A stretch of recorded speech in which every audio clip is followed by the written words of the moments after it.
खेतवाड़ी का महाराजा, खेतवाड़ी दूसरी क्रॉस से सार्वजनिक गणेशोत्सव मंडल आए हुए सभी गणेश भक्तों का स्वागत करता है। इस साल मंडल 70वां गणेशोत्सव मना रहा है। 1980 में मंडल ने 25 पैसे के सिक्के के ऊपर 25 फुट ऊंची गणेश जी की मूर्ति बनाकर खेतवाड़ी को प्रसिद्धि दिलाई। तब से लेकर आज तक विविध विषयों को लेकर गणेश जी की स्थापना यहां होती रही।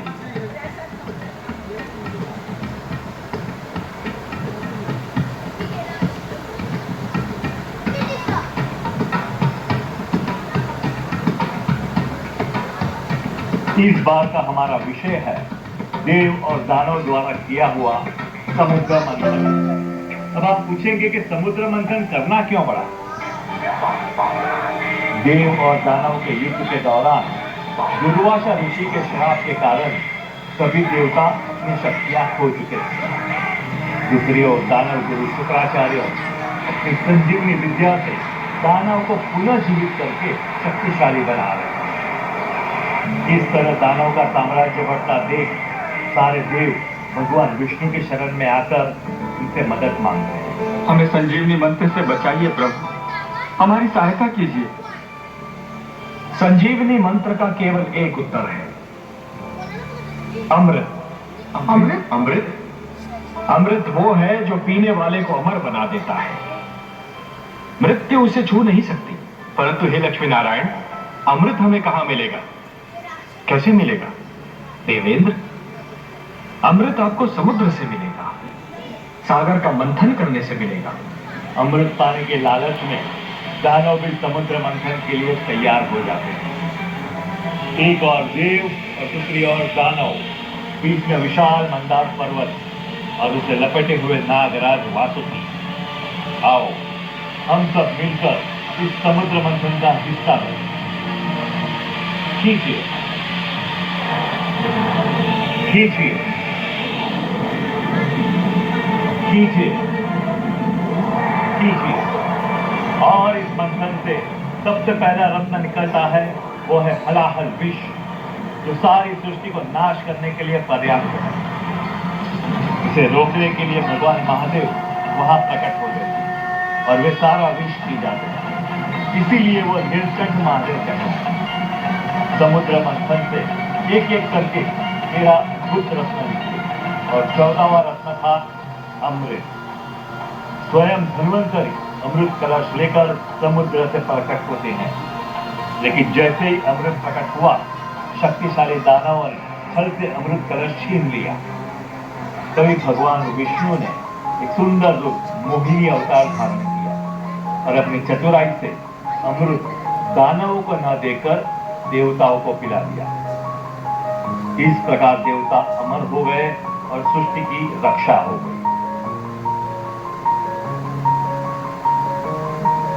एक और भगवान शिव ने विष पीकर सारी सृष्टि को बचा लिया, लेकिन दूसरी ओर आज की युवा पीढ़ी व्यसनों के जहरीले जाल में फंसती जा रही है। हर नशा एक विष है जो हमारे समाज को धीरे धीरे बर्बाद कर रहा है। तो आइए आज गणराय के आशीर्वाद से हम सब संकल्प लें कि अब से हम किसी भी व्यसन का शिकार नहीं बनेंगे और एक सुंदर, स्वार्थ और सशक्त समाज का निर्माण करेंगे।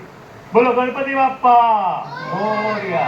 और हाँ, इस खेतवाड़ी सा महाराजा की एक विशिष्ट बात बतानी तो रही गई। इस छोटी सी गली के प्रवेश द्वार पर देखा होगा 360 डिग्री घूमने वाला पहला गणपति। गली छोटी होने की वजह से हम यहाँ तो घुमा नहीं सकते, और आगमन के वक्त इस 25 फुट के गणपति की मूर्ति को 360 डिग्री घुमाकर इस छोटी सी गली के अंदर यहाँ स्टेज तक कैसे लाए, इसका वीडियो हम बताते हैं।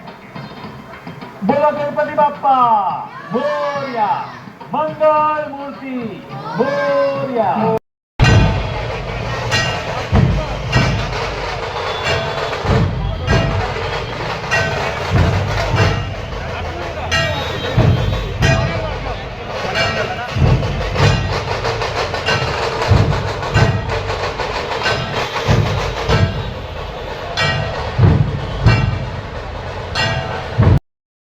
सार्वजनिक श्री गणेशोत्सव मंडल आए हुए सभी गणेश भक्तों का हार्दिक स्वागत करते हैं।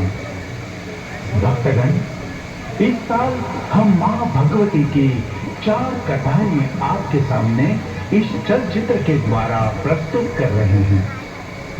पौराणिक कथा के अनुसार रक्तबीज नामक एक असुर था, जिसने भगवान शिव जी को वरदान प्राप्त करने हेतु घोर तपस्या की। ओम नमः शिवाय। मांगो। प्रभु, मुझे वरदान दीजिए कि मेरा रक्त जहां जहां गिरे वहां मेरी तरह एक नया रक्त बीज दानव का निर्माण हो। तथास्तु। भगवान शिव जी से वरदान मिलते ही रक्त बीज असुर ने पृथ्वी लोक पर कहर मचाया। उसके आतंक से सभी मानव एवं देवता त्रस्त और भयभीत हुए। इस असुर का वध करने के हेतु माता पार्वती ने रक्तबीज असुर का वध करने के लिए काला, विकराल और उग्र रूप धारण करके रक्तबीज असुर से युद्ध करने चली गई। रक्तबीज, तुम्हारे पापों का अंत का आरंभ हुआ है। तुमने जो मनुष्य और देवताओं में जो आतंक फैलाया है, इस पर आज मैं तुम्हारा विनाश करूंगी।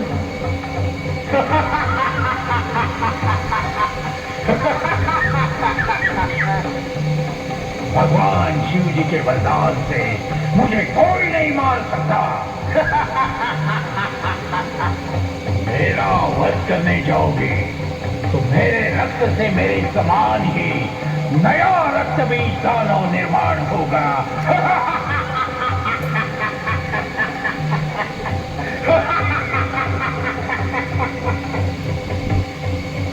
इस पर मां कालरात्रि ने अपना विकराल रूप धारण कर घोर युद्ध करने लगी। भगवान शिव जी के वरदान से दुष्परिणाम न हो, इसलिए कालरात्रि ने रक्तबीज दानव का रक्त धरती पर गिरने से पहले ही पीने लगी और अंतकाल इस दानव का सारा रक्त पीकर वध कर दिया। अमर होने की आशा में महिषासुर ने भगवान ब्रह्मदेव की घोर तपस्या की। ओम ह्रीं श्रीं ब्रह्मणे नमः। तभी सभी देवताओं ने मिलकर देवी दुर्गा की आराधना की, जिससे देवी दुर्गा शिव पर विराजमान होकर प्रकट हुई और देवी महिषासुर का वध करने निकली और उन्होंने एक घोर गर्जना कर महिषासुर को युद्ध के लिए ललकारा। दुष्ट महिषासुर, तुमने मेरे भक्तों को बहुत सताया है, उसका दंड तुम्हें जरूर मिलेगा।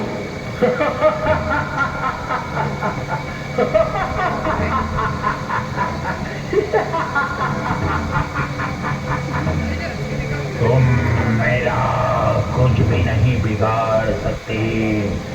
मेरे इस दानवी शक्ति से मेरे जैसे अनगिनत राक्षसों की सेना बनी है। तुम बड़ी अकेली नारी किसका वध करोगी? किसका वध करोगी? अभी माँ दुर्गा सभी दानवों का वध करती है और अंततः देवी दुर्गा और महिषासुर का 9 दिन भीषण युद्ध हुआ। 10वें दिन देवी दुर्गा ने महिषासुर को युद्ध में परास्त किया और अपने त्रिशूल से उसका वध किया, जिससे देवताओं को उसके अत्याचारों से मुक्ति मिली। इसलिए पहलगाम आतंकवादी हमले में हमारे कई मासूम लोगों पर इन्हीं आतंकियों ने जानलेवा हमला किया। इसमें कई लोगों को अपनी जान गंवानी पड़ी, पर ये आतंक फैलाने वाले ये नहीं जानते कि जब इस धरती पर हमले हुए तब एक आदि शक्ति ने अवतार लिया है। जैसे ऑपरेशन सिंदूर में हमारी नारी शक्ति कर्नल सोफिया कुरैशी और विंग कमांडर व्योमिका सिंह के नेतृत्व में पहलगाम हमले का ऑपरेशन सिंदूर के माध्यम से करारा जवाब दिया और इन आतंकियों का खात्मा किया।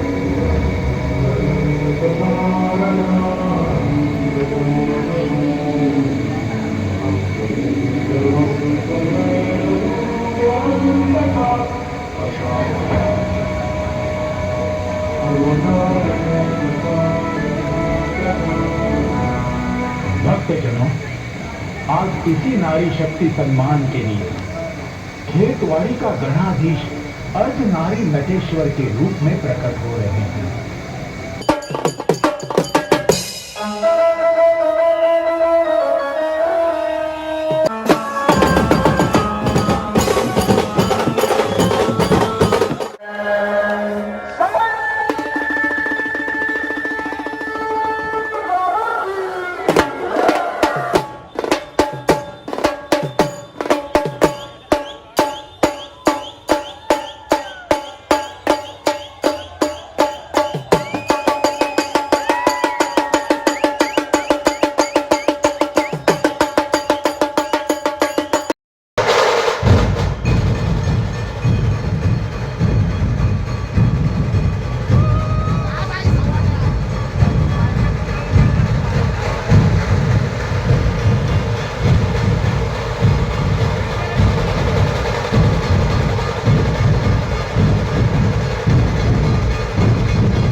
खेतवाड़ी चौथी क्रॉस लेन सार्वजनिक गणेशोत्सव मंडल खेतवाड़ीचा लंबोदर यहाँ उपस्थित सभी गणेश भक्तों का हार्दिक स्वागत करते हैं। पहले उरी, फिर पुलवामा और अब ये 22 अप्रैल 2025 घास के मैदान में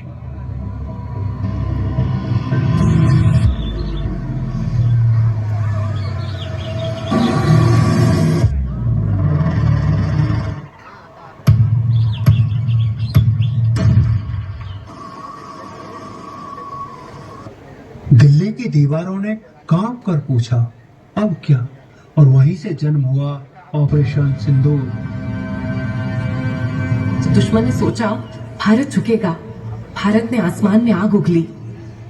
ये कोई आम फाइटर नहीं, ये है हवा का शेर, आग की बरसात।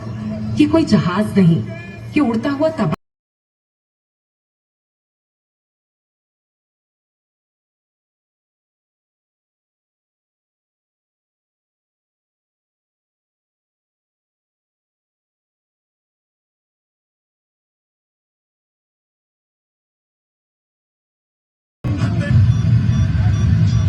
अब हमारी आंख के सिर के ऊपर है। लक्ष्य अब छुपे नहीं थे, कोई शोर नहीं, कोई सवाल नहीं, बस एक इशारा और एक आदेश। अब वक्त आ गया है। अंधेरे को चीर पूरी और एक के बाद एक भारतीय लड़ाकू विमान गरजते हुए आसमान की ओर उठे और इंजन की आवाज एक चेतावनी थी। दूसरी ओर कुछ ठिकानों से दागी गई मिसाइलें अंधेरे में बेअवकाश उठी। आग अपने आसमान छूने लगी।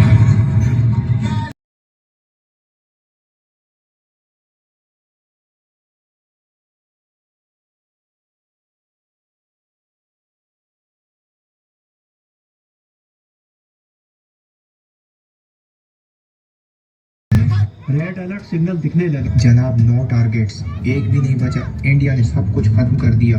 ये सर्जिकल नहीं था सर, ये मैसेज था। उन्होंने हमें नंगा कर दिया दुनिया के सामने। फारूक, कुछ तो करना पड़ेगा। मिसाइलें एक कर कई ड्रोन निकलते हैं, छोटे पर खतरनाक, बिना आवाज के भारत की ओर बढ़ने लगते हैं। सर, पीओके से ड्रोन और मिसाइल लॉन्च हुए हैं, आतंक आसमान में है। S-400 active, targets locked. Order sir. S-400 stand by पे रहे, जैसे ही हॉस्टाइल सिस्टम रेंज में आए एलिमिनेट करें।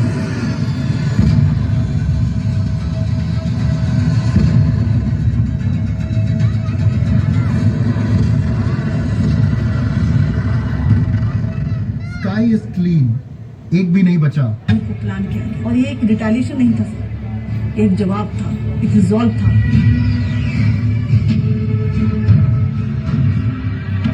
पाकिस्तान ये करता चला आ रहा है तो जवाब देना बनता था सर। रात को 1:05 से लेके 1:30 बजे तक 25 मिनट में खेल खत्म कर दिया।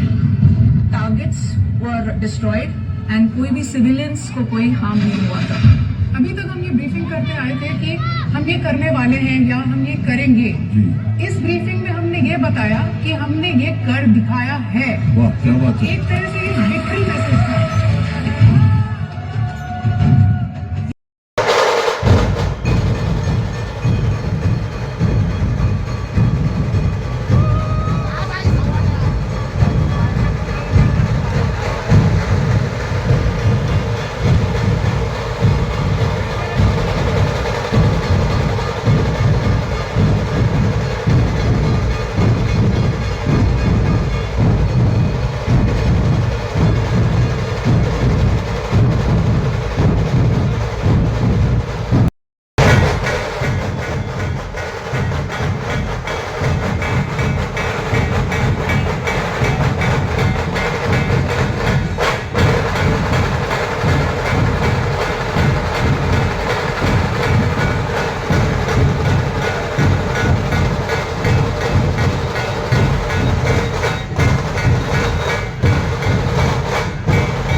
खेतवाडी 8वी गल्ली सार्वजनिक गणेश उत्सव मंडळ खेतवाडीचा महागणपती आपणा सर्व गणेश भक्तांचे हार्दिक स्वागत करीत आहोत।